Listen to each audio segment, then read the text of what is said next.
Assalamualaikum warahmatullahi wabarakatuh.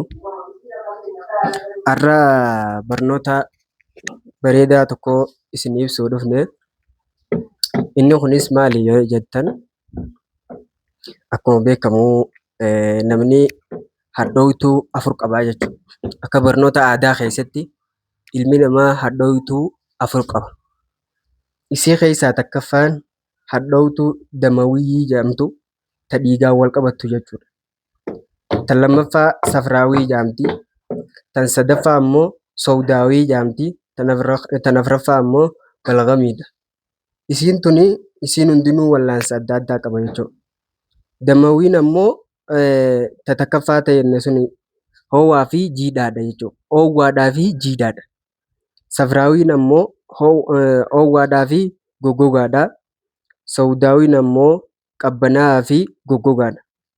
Balgamiin ammoo qabbanaa'aa fi jiidhaadha jechuudha. Haala kanaan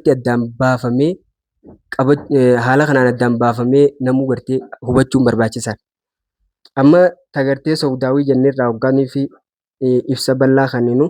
Sowdaawiin gammadaa hawaasummaa jaalataa fi arjaa hojii irratti kaka'aa jechuudha. Nama waliin waliigaluu jaalalaa fi gammachuu bal'isaa jechuudha inni.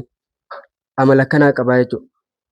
Hanqinni inni qabu immoo yeroo tokko tokko xiyyeeffannaa dhabuu yookaan sirreeffachuu danda'a.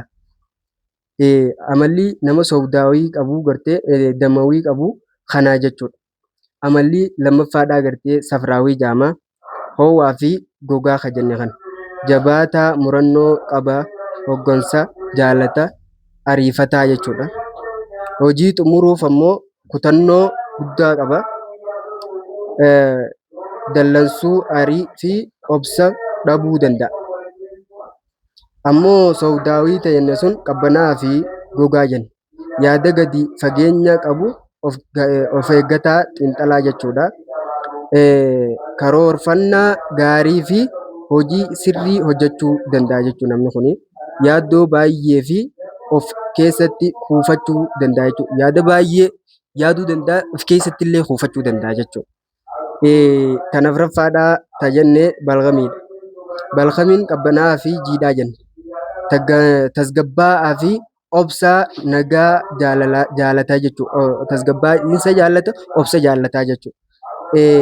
Rakkoo keessatti obsa qaba, waliigaltee uumaa. Dadhabina hojii harkifachuu yookiin kaka'umsa xiqqaa qabaachuu danda'a jedha. Bakka tanatti adda qoodamtii jechuu isiin tun hundinuu. Tan takkaffaadhaa akka jenne damaawiidha. Damaawiin gammachuu fi hawaasummaadhaa jenne. Safraawiin ammoo murannoo fi hoggansaa jenne. Sowdaawiin ammoo xiinxala fi yaada gadi fageenyaa qabaa jenne. Balgamiin ammoo tasgabbaa'aa fi obsa qabaa jenne. Isii tan akkanatti addaan baafnee qabachuun nu fayyada jechuudha. Kanaan isin barsiisuudhaa dhufe har'aan tanaa. Assalaamu alaikum warahmatullaahi wabarakaatuh. Nageenyaaf jiraadhaa, jajjabaadhaa, barnootaas qayyabadhaa isinin jenna. Nageenyaaf jiraadhaa.